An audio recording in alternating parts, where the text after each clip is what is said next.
ang posisyon lang naman ng isang tao is you are for or against, Inday Sara, no? Kung ganun ang ating basehan sa inhibition, ay dapat din natin ipa-inhibit ang mga senators na meron ding bias against Sara Duterte, no? Tulad na lang ni Senator Risa Ontiveros na in a public speech, sinabi niya na kailangan talaga burahin or kailangan wasakin, kailangan sirain, gibain ang pamilyang Duterte. Hello? VP, in relation to this, ma'am, no, despite the significant budget cut which affected some of our programs, including the medical assistance program, marami po sa ating mga partners, ma'am, including the healthcare providers, ang nasasabing they are willing to partner again with OVP if given the chance. Ano po yung tugon natin dito, ma'am, na marami po ang willing na tumulong at handang maging kaagapay ng OVP sa pagbibigay po ng serbisyo sa mga Pilipino? Nagpapasalamat kami sa kanila, no, sa ating mga healthcare institutions, sa kanilang partnership sa Office of the Vice President and sa kanilang recognition sa kahalagahan noong serbisyo na naibibigay natin sa mga underserved communities natin, hindi lang dito sa Mindanao, kundi sa buong Pilipinas. Nakakalungkot lang dahil wala na kasi kaming medical and burial assistance. Ito ay tinanggal. Hindi namin siya malagyan ng budget dahil tinanggal talaga yung line item sa Office of the Vice President nung lumabas yung budget ng Office of the Vice President sa General Appropriations Act. Kaya matitigil yung medical and burial assistance, pero masaya kami dahil nandyan pa rin yung mga healthcare institutions na handa makipag-partnership sa mga susunod na taon kung magkakaroon tayo ng budget. Last po, ma'am. VP, with our strong partnership with various sectors, ano po yung maaasahan ng ating mga kababayan mula po sa tanggapan ng pangalawang Pangulo in the next coming years, especially katunaan sa mga GIDA area, ma'am? Oo. Patuloy pa rin ang mga proyekto at programa ng Office of the Vice President. Nawala lang yung medical and burial assistance at nawala yung feeding program natin, ang Pansarap feeding program natin dahil hindi na talaga namin ma-stretch yung budget na inilaan para sa Office of the Vice President. Pero lahat ng ibang pang mga budget, lahat ng iba pang mga proyekto kung nakikita nyo, ay tutuloy pa rin sila. In fact, sa aming 1 million trees na sana ay target ngayong 2028 matapos, no, 1 milyon. Kung nakikita nyo kanina, approximately nasa 800,000 na tayo. So expectation namin ay matatapos natin ngayong taon ang 1 million trees para sa ating bayan mula sa Office of the Vice President at sa ating mga partners. At ang usapan na lang namin ay itutuloy pa rin namin yung tree planting beyond sa target namin na 1 milyong puno. Okay. Next, thank you. Next question, Katrina Domingo, ABS-CBN. Good morning, VP. Good afternoon, VP. Ma'am, magkano po yung hihingi na budget ng OVP sa 2026? And ano po yung flagship programs considering na nawala na yung iba? Sa 2026 budget, submit kami ng proposal na 733 million pesos. Hindi siya kalayuan doon sa approximately 700 million na ibinigay noong nakaraang taon para sa Office of the Vice President. Hindi siya malayo sa 2025 budget ng Office of the Vice President. Ma'am, follow up, bakit po hindi kayo nag-propose ng mas mataas na budget? Bakit po virtually retained na lang? Dahil inaasahan ko naman na hindi ibibigay, no, yung budget ng Office of the Vice President dahil nga hindi naman kami kaalyado ng administrasyon. At nakita na natin yon noong nakaraang taon na syempre kung hindi ka sumusunod, hindi ka kaalyado, ay hindi ka mabibigyan ng pondo para sa mga proyekto ng opisina mo. Kaya nagdesisyon ako na kung ano yung kung ano yung budget na ibinigay ngayong taon na ito, ay yun din yung budget. Naglagay lang kami ng konti para sa inflation, yun din yung budget para sa susunod na taon. Dahil ayaw kong napapahiya at pinapahiya yung mga ibang personnel ng Office of the Vice President, lalong-lalo na kapag nandun na sila sa House of Representatives or sa Senate na nakaharap yung ating mga miyembro ng Kongreso. Last follow-up on this topic lang. Ma'am, haharap pa rin po ba kayo sa budget panel given na hindi naman po kayo nang hihingi ng additional funds for next year? Ang Office of the Vice President, oo. Kayo personally? Ako hindi pa kasi hindi naman namin alam kung kailan yung schedule. Wala pang ibinigay na schedule para sa Office of the Vice President sa mga hearings, no? So mahirap sumagot kapag hindi natin nakikita kung may conflict yung schedule, but definitely haharap yung Office of the Vice President sa pagsumite ng budget namin at yun.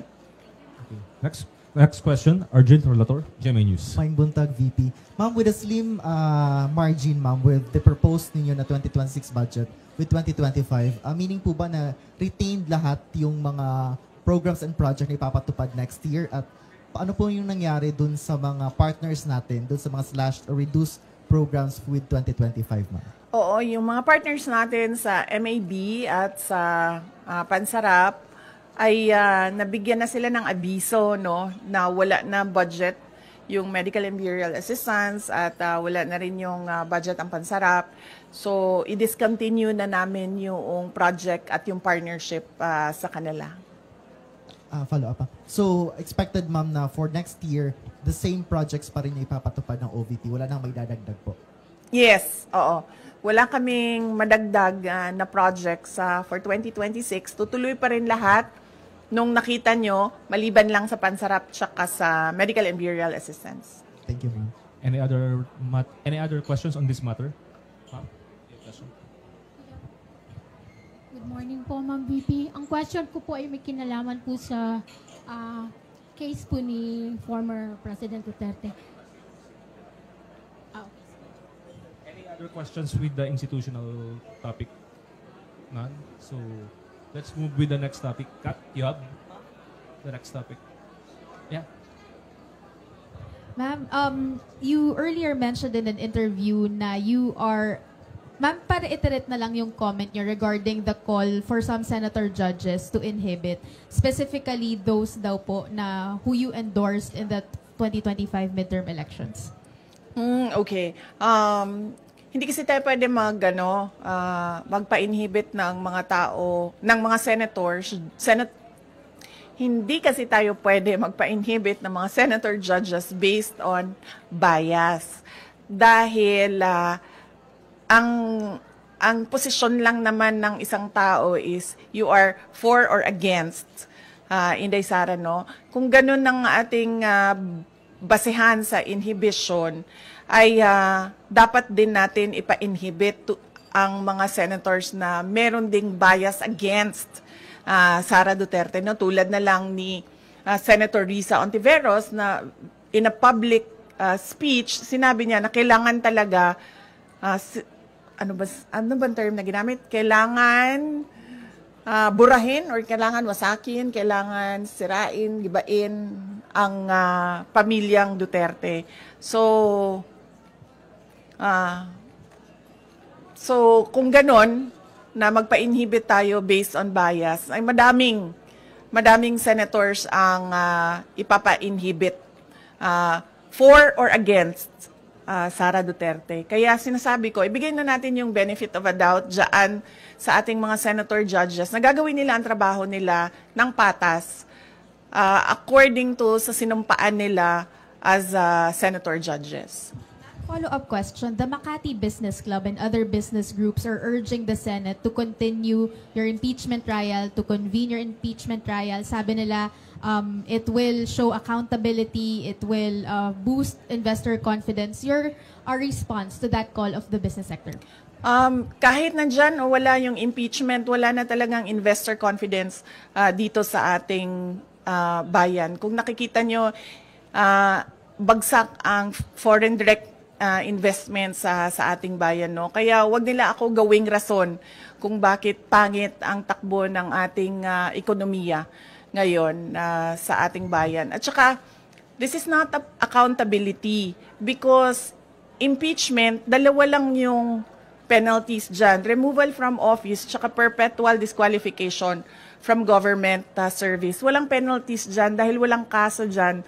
Ang impeachment ay removal process ng isang impeachable officers. Kung gusto talaga nila ng accountability, ay mag-file ng mga kaso dyan sa mga korte. Alam naman natin at alam naman nila na yung mga pirma ng mga congressman, unang-una, hindi nila binasa yung articles of impeachment. Pangalawa, marami sa kanila ang tumanggap ng budget o pera kapalit ng kanilang signatures. In fact, madami sa kanila ang umamin na may kapalit yung kanilang pagpirma doon sa articles of impeachment. So if we are to talk about accountability by business groups, dapat questionin din natin kung paano ginawa yung articles of impeachment at paano pinasa yung articles of impeachment papunta doon sa Senado. Okay. Any more questions regarding the impeachment matter? Sir?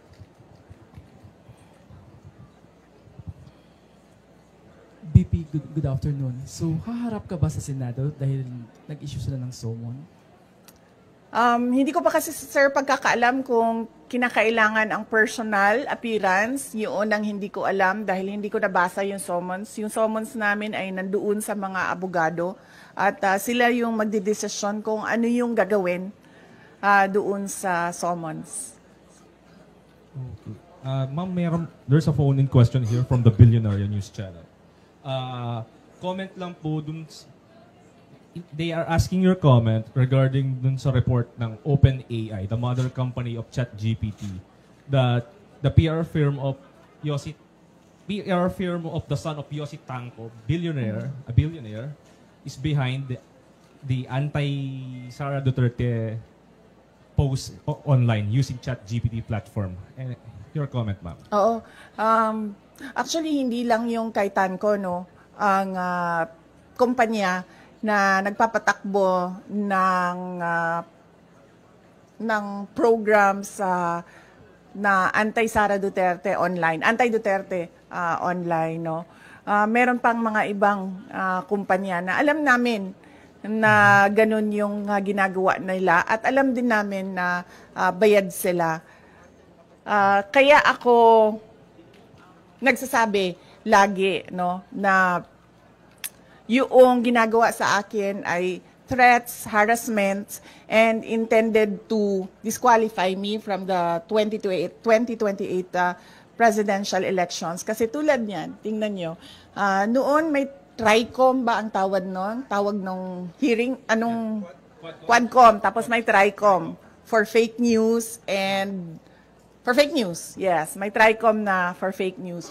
Pero kung makikita nyo, ang mga tinawag nila doon ay mga lehitimong owners ng Facebook account using their freedom of speech and expression.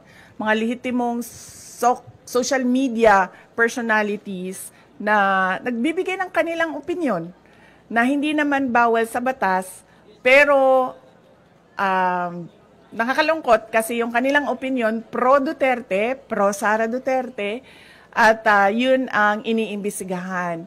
Pero ang mga tulad nito, mga kumpanya na ang negosyo nila ay gumagamit ng mga program para sirain ang pangalan ng isang tao, ay hindi man lang kahit isang beses tinawag doon sa TRICOM na investigation ng House of Representatives. So yan, nagpapakita na itong lahat ay ano lang talaga, politika at harassment sa mga kalaban sa politika ng administrasyon. Hindi na yan ang galing sa amin, sir, ha? Hindi na kami nagsasalita kung anong mga panggigipit ang ginagawa sa amin. Tumatahimik na lang kami. Yung mga kaalyado namin, tumatahimik na lang. Yan talaga, tulad nung pag-amin ng mga congressman na may natanggap silang pera, kapalit ang signature, yung nilabas ng OpenAI na isang kumpanya na involved sa paninirang puri ng mga tao ay hindi galing sa amin, galing na sa universe. So, para lang ipakita sa mga tao na kung anong ginagawa ng administrasyon. Puro politika, walang trabaho. At ngayon, gusto pang i-blame, no, sa akin ang bagsak na ekonomiya ng Pilipinas. Any follow-up there? Kat? Do you intend to file cases against that company? Hindi na, ma'am. Sobrang napahiya na siya doon nung nilabas yun ng AI. I mean, nasaan na yung credibility mo as a service provider nung sinabi na ganyan yung negosyo mo. So, ano pang point na kasuhan ko siya? Nakakahiya na napahiya na siya doon sa nangyari. At nakita ng buong mundo yung kahihiyan na ginawa niya. Ma'am, just speaking of AI, meron pong video ngayon na shinare daw si Senator Bato and si Vice Mayor Baste claiming na it's an artificial intelligence-generated AI in support of you. Your comment po doon sa nangyaring pag-share daw po di umano nung AI-generated video? Wala namang problema siguro sa pag-share ng AI video in support of sa akin. Basta hindi ginagawang negosyo. Kung baga, if I were a social media account owner and gagawa ako ng AI to support a certain personality, walang problema doon kasi hindi ko naman siya ginagawang negosyo eh. Hindi ko naman binibenta sa mga tao yung produkto ko eh. Okay. No more questions on that topic. Okay, we move to the last two topics po.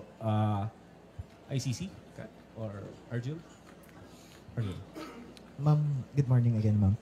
Any update, ma'am, with regards dun sa isang state party ng ICC na willing daw mag-adopt kay FPRRD na any case mag-grant yung request for interim release? And any update po dun sa request for interim release ng Defense Council? Oo. Yung request for interim release ay nasubmit na ng Defense Council ni dating Pangulong Rodrigo Duterte. Nakalagay yon sa website ng ICC. Accessible yon sa ating lahat. At makikita natin doon kung ano ang mga pinagbasehan ng request for interim release, ano yung mga justification at explanations ng defense team ni dating Pangulong Duterte sa interim release. Merong mga redacted portions doon dahil naisip ng defense team na kailangan maging confidential yung ibang impormasyon doon. Pero yun ay available naman sa prosecutors, sa judges, and ang pagkakaalam ko, available din siya doon sa representatives ng mga biktima. Yun lang yung, kung ano yung nalalaman natin lahat sa publiko, yun lang din yung maibigay ko sa inyo na information. Yung iba pa ay kailangan tanungin at sagutin na ni Attorney Nicholas Kaufman. Ma'am, any update dun sa oath-taking ni FPRRD? Or any case, ma'am, before ba ng June 30 possible na ma-release na si FPRRD? Nakikita niyo pa yung possibility na ganun, ma'am? June 30? Apo. Wala kasing binigay na timeline. Walang binigay na timeline yung lawyer. Pero lagi niyang sinasabi, we are hoping that it will be granted the soonest possible time. Yan yung lagi niyang sagot kapag tinatanong siya about interim release. Doon sa oath-taking, hindi ko alam kung ano yung discussions niya. Iba din ng mga abogado ni dating Pangulong Duterte sa oath-taking niya. Mga Filipino lawyers ang kausap niya at nag-aasikaso ng kanyang oath-taking. Ma'am, you have any idea dun sa non-filing daw po ni FPRRD nung kanyang sources sa COMELEC? Baka may discussion kayo with the local lawyers niya po. Ang pagkakaalam ko ay kailangan ng oath yun. at hindi sila ata makapag-file kasi walang oath. So ang ginawa ng lawyer ni dating Pangulong Duterte ay nagrepresenta siya para kay dating Pangulong Duterte doon sa COMELEC. Last two questions. Sige, ma'am. VP, good afternoon po. Doon po sa case po ni FPRD, alam mo ba natin, ma'am, kung nag-file na po ng motion to respond ang prosecution with regards po doon sa request po ni former president po ng interim release? Alam ko po ba, ma'am? Hindi ko po alam, ma'am, kung sumagot na po ang prosecution, no? Pero sigurado po ako malalaman natin yung sagot ng prosecution dahil public po yung filing ng request at sigurado po public din yung sagot ng prosecutors. Follow up po, ano po ang reaction po natin doon po sa request po ni FPRD with regards to the interim release? Ang sa akin lang naman is makakabuti talaga sa kanya yon, ma'am, dahil 80 years old na siya at hindi lahat ng pangangailangan ng 80 years old ay nabibigay ng ICC detention unit dahil siya din ang kauna-unahang ICC detainee na ganun ang edad na medyo hindi lang siya senior, super senior na siguro ang tawag sa kanya, ma'am, dahil 80 years old na siya. So, mas maigi siguro na meron siyang interim release wherein meron din siyang available na mga nurses and caregivers na mag-assist sa kanya. Last question po, Ma'am BP. Meron ho kasing lumabas na parang statement o balita quoting FPRD na parang hindi siya interesado dun sa oath-taking o yung gagampanan yung kanyang role bilang mayor ng ano. Nag-react po si Attorney Conti, sinabi po niya hindi daw po siya naniniwala na hindi interesado si Pangulong Duterte na umupo bilang, ano po ang masasabi po natin dyan, ma'am, sa comment ni Attorney Conti? Ang Conti malapit na sa Castro, no? Papunta na siya doon. Magkamali ka lang ng spelling, Castro na yung Conti na yan, eh.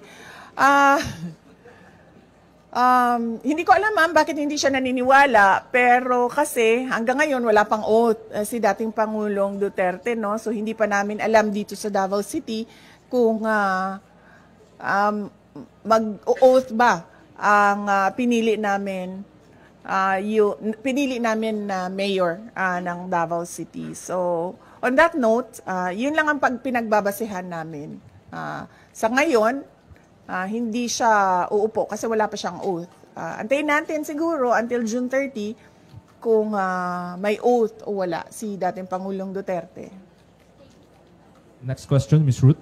Okay, thank you, sir. VP, nagkausap na ba kayo ni Attorney Guanzon?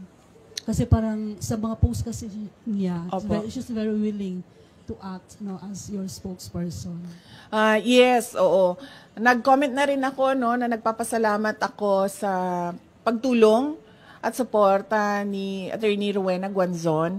Pero sa ngayon kasi kung napansin niyo, walang spokesperson ang Office of the Vice President o kahit ako man.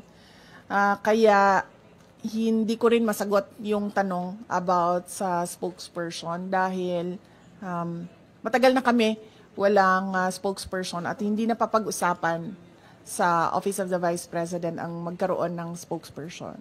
Thank you, ma'am. Second po, si Mayor Baste, inappoint siya as president ng PDP Laban. Napag-usapan ba sa family, VP? Hindi. Ngayon ko lang, actually kanina pagbigay sa akin ni JC ng information, doon ko lang nalaman na inappoint siya as acting president ng PDP Laban. At hindi kasi ako member din hanggang ngayon ng PDP Laban, kaya hindi ako makakomment kung ano yung desisyon ng partido with regard to their internal matters. Are you expecting, upon Baste's assumption as acting president ng PDP, are you expecting that she will invite you as part of the PDP? Matagal na ako in-invite, ma'am, sa PDP na nandito pa si dating Pangulong Rodrigo Duterte. Last year, July, nung nag-resign ako sa Department of Education, inibita na ako ni dating Pangulong Duterte. At sinabi ko sa kanya na pag-iisipan ko, pero hanggang ngayon, wala pa akong decision, ma'am. Mainly because, nakita niyo naman yung nangyari sa akin, ma'am, di ba, no? So, parang ayaw ko na kausap yung mga politiko. Lalong-lalo na pag magkasama kami sa isang grupo. So, wala naman, I have nothing against everyone. In general lang sa akin. At mas gusto ko yung ganito ako, yung sinasabi ko lagi na I'm single and ready to mingle in terms of politics. Kesa sa yung nakatali ka sa loob ng isang grupo. So, hanggang ngayon, ma'am, wala pa akong desisyon kung papasok ako ng PDP. Last question, Kat. Ma'am, take us through the process lang nung pag-select nung third country that will host former President Duterte should the interim release be given. Ano po yung considerations na tinake for you to pick which country? Hindi ko alam eh. Kailangan si Attorney Nicholas Kaufman ang sumagot noong tanong na yan para comprehensive yung sagot niya kung paano umabot na merong request for interim release at merong country na nakausap. Paano po ba yun? Parang binigyan ng choices yung family or may isang choice lang po? Walang binigay na choices sa family at walang tulong siya galing sa ICC. Lahat ito ay tulong lang galing sa grupo ni dating Pangulong Rodrigo Duterte. Okay, thank you, ma'am. Thank you. So, yes. So wag na kayo gumalaw. Oo, kasi maganda na yung ano.